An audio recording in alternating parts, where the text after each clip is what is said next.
Assalamu alaikum. Welcome, everyone, and welcome to Dr. Omer Atilla Ergi. Welcome to this Thank you, Dr. once again. Good to be here again. Yes, and today we've got a very interesting topic, of course, with Ramadan. It's such an important part in a Muslim's life. Ramadan is the month of the Quran. What's your understanding of this? Yes. It is a very holy period for us.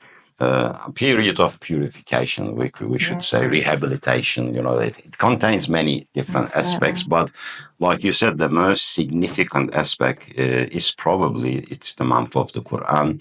As it is stated in Surah Al-Baqarah, شهر رمضان الذي أنزل فيه القرآن. It is the month in which the Quran was revealed, began to be revealed, we should say. So it is a sacred period for all Muslims around the world. But Ramadan has many different aspects, as we should point out, isn't it? It does. Like, as in, we're talking about the physical, social, spiritual, mental, psychological. There's so many aspects to it. Which one should we start with? Maybe we should start with the spiritual aspect. Yes. I think that's one of the most significant ones there. And when we look at the spiritual aspect, one thing that reminds me, there is a narration where when Allah subhanahu wa ta'ala created the nafs, the human carnal desire, the soul, he asked that, who are you and who am I? As you know, it's just entered into existence, but it was arrogant right from the beginning, human nafs. And it said, anta wa ana. You are you and I am me. It's quite an attitude there, isn't it? Very interesting, yeah. And this is, I think, generally the human character. Anyway, we do have that, ego. All human beings have it. It's all about controlling it. And Allah subhanahu wa ta'ala said to his angels, punish it. And they punished it for a day. They brought it back, and the nafs was asked the same question, and it repeated it again. So, you are you, I am I, huh? Yes, you are you and I am me. So this happened 3 times in a row. And then Allah, the Almighty, said, starve it for a day. So they starved the nafs, and then they brought it again. It said, I am your impotent servant, and you are my most merciful Lord. So that is very interesting, isn't it? It is. It just shows that there's something about fasting, I guess, that hits the nafs in a way that nothing else does. Exactly. Exactly. That's a very powerful point. I think most people will appreciate, when they watch those documentaries, nature documentaries, they will realize that all life, all living organism, all living beings revolves around this tiny stomach here. Everything is based on attaining sustenance, because when we watch those documentaries, it's always every species after their sustenance. And sustenance comes from the Almighty. He's Razzaq. And I think the only way that our nafs, our carnal desires, realize their weakness and impotence, their dependability on their Lord, when they actually starve, when they are deprived of food. And Ramadan gives us this opportunity, and because it's self-imposed. Yes. The people don't need to do it, but they do it because of a commandment. Yeah. So you are actually taming the nafs in one way. Yeah, so I guess you're saying we need that nafs to survive, because activity happens. Like there was actually an experiment done with rats where they didn't have the desire for food. Even though they were here, the food was there. They actually died because they removed that desire to eat. So we need that desire, or that, I guess, motivation to move and act and get our sustenance. Yes. But I suppose there's a problem that it can go too far. And so that's where Ramadan becomes important, isn't it? Because necessity for food is a repetitive. We always need it constantly. But we have to remember that we are not just made up of molecules, just heap of molecules, matter.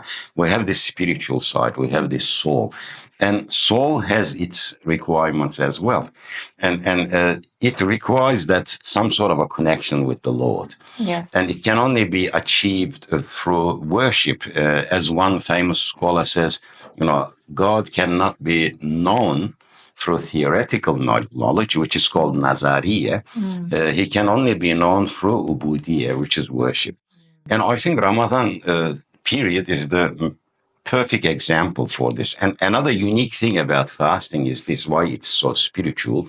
Uh, any other form of worship in Islam, whether it's, 5 daily prayers, giving zakat and going to Hajj and so all of these, types of worship, uh, ostentation can get involved in them. Showing off can get involved in them, but not in fasting. You can't show off, yeah.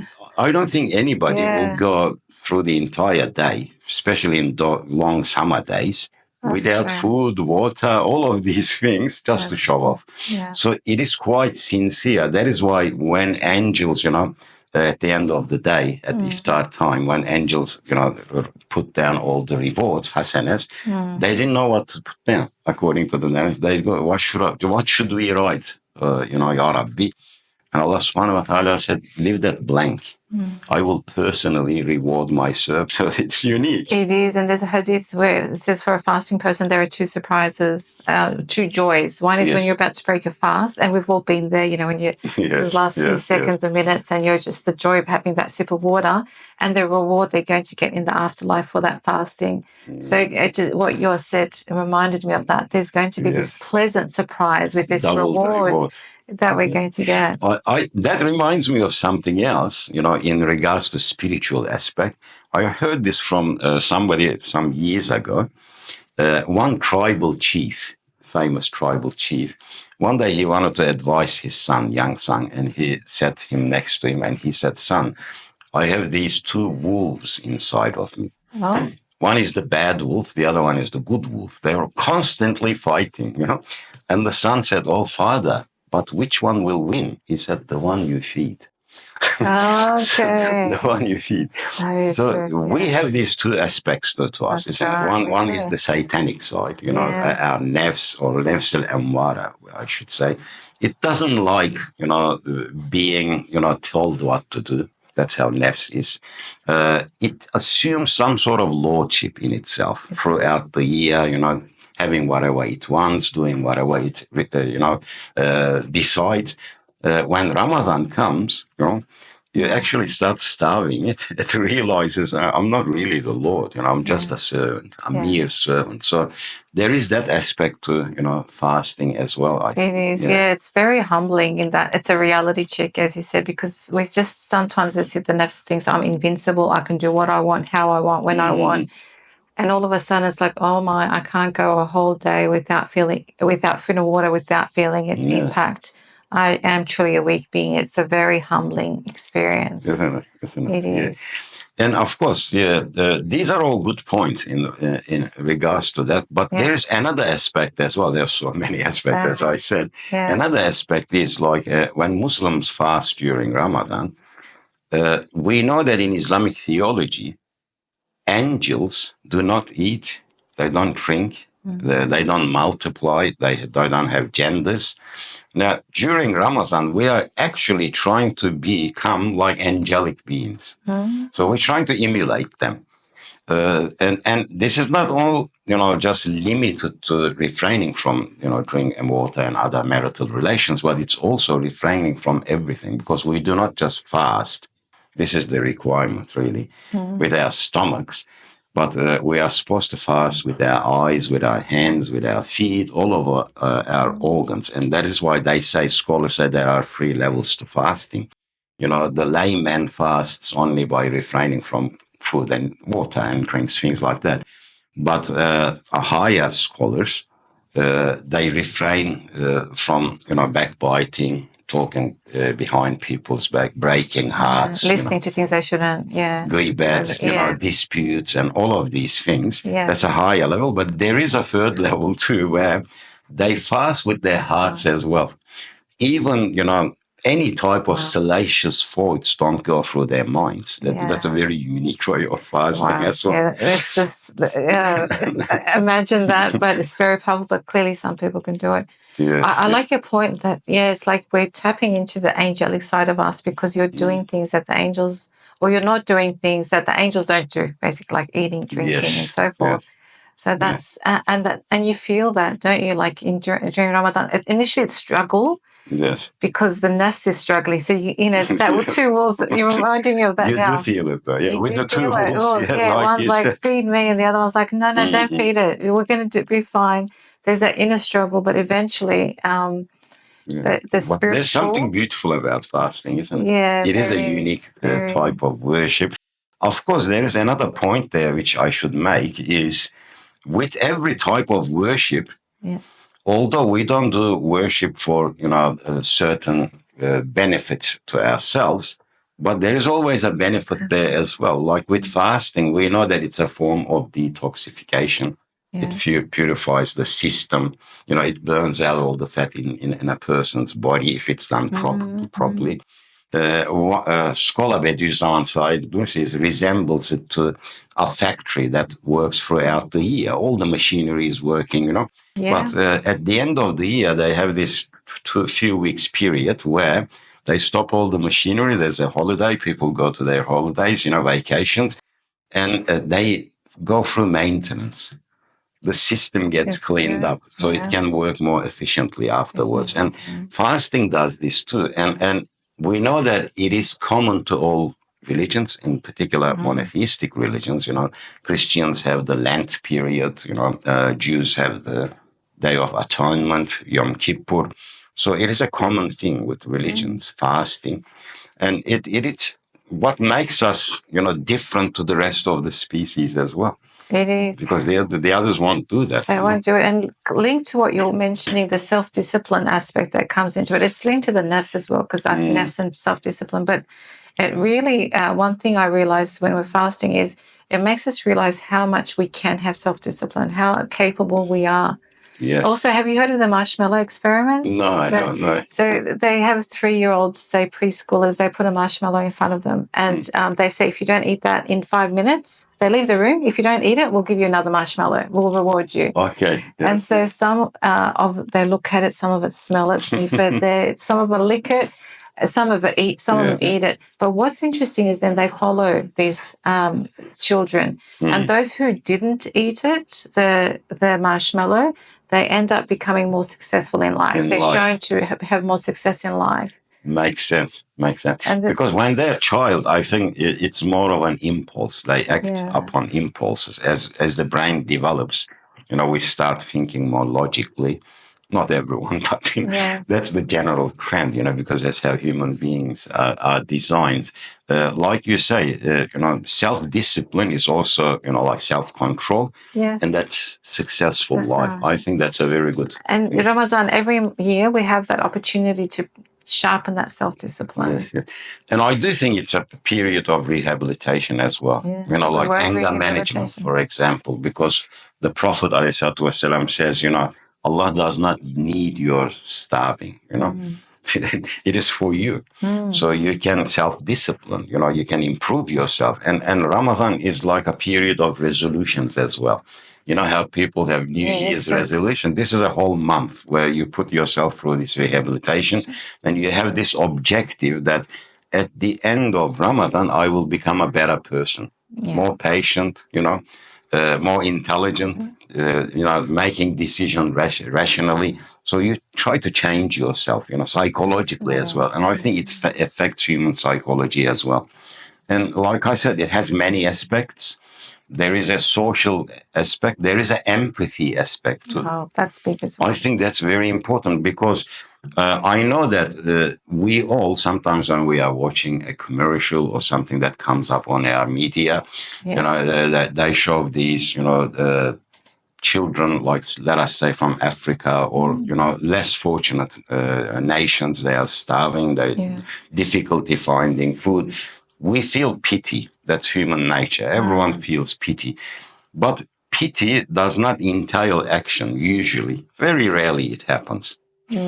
But when you actually experience what they are experiencing, you develop empathy. Empathy is something else. It always entails action. You want to do something, so you know how they're feeling. And Islam, what it does with Ramadan, also with Hajj too, it actually puts people all at the same level. Doesn't matter if you're a billionaire, you will go hungry throughout the day. It doesn't matter if you're, normal labor, it doesn't matter. You're all You break the fast at the same time, you don't eat and drink all day, all of it. Isn't it? Yeah. And like the Prophet said, alayhi human beings are like the teeth of a coin. Yes. They're all equal. Their superiority depends on their taqwa, their amal, their good deeds, their closeness or proximity to Allah subhanahu wa ta'ala. So there is that empathy side to Ramadan too. And it's a very good opportunity for social interaction as well. Yes. So maybe we should finish off with that now. So what are the social benefits of Ramadan? Well, maybe I should start from here. Okay. I think the best way to get to know people is if you break bread together around the table. And that is one of the advice that Hazrat Omer radiallahu anh gives to get to know a human being. And Ramadan iftars gives us this opportunity because, as you know, it's tradition with us not to have iftar by our own. There should be visitors on our table. And I think this tradition comes from a common personality to all monotheistic religions, Judaism, Christianity and Islam, who is Abraham. And there is a very interesting story about him that he would never eat his dinner if there was no guests at home. Every day he would invite someone to his, dinner table. One day he could not find anyone, and he was very disappointed. And his wife Sarah said, "Why don't you go to the marketplace? I'm sure you will find someone to invite." So he goes. He's happy now. He goes to the marketplace. He sees this old man. He's a traveler. He realizes he's not local. Just standing in the corner. He's above the age of 80. And he walks up to him, "Would you like to come to my house for dinner?" And his eyes lit up because he was hungry too. He probably hadn't eaten for a few days. So as they're walking towards his home, he starts a conversation with this man, and he asks what beliefs he has. And the man says he's an atheist. He doesn't believe in God, And Abraham becomes very disappointed. He says, "How am I going to have an atheist or a polytheist, let us say, on my table and give him God's food, And he says to him, "Look, I'm sorry, I cannot have you for dinner." And the man becomes very disappointed. He's hungry. He puts his head down. He's sad. He's about to walk away. And God reveals something to Abraham and says, "Oh, Abraham, I've been feeding my servant, that old man, for 85 years. And you are reluctant to feed him for one night." Wow. So he realizes his mistake. Turns back, grabs the man, "Please," he says, "I'm sorry, please come." So he takes him. There's so many messages in that, but yeah. Isn't it? So much messages there. Yeah. And of course, the Lord Almighty thinks about, I don't know if it's the right term, but, considers the tiny stomach of an ant and sends it sustenance. So I think sustenance is the key here with fasting. Yeah. And yes, intentionally depriving ourselves from food and drink, I think it's the best form of self-discipline. Yeah. And with that self-discipline, inshallah, attaining taqwa. That's what we're aiming for. That's the main aim, isn't it? Attaining taqwa. And closeness to Allah subhanahu wa ta'ala and His pleasure. Yes. Yeah. Yes. Thank you, Dr. Omer. That was very good, very insightful benefits of Ramadan and fasting. May Allah make it a month of ease and spiritual growth for all of us, inshallah. Amen. Thank you. Assalamu alaikum.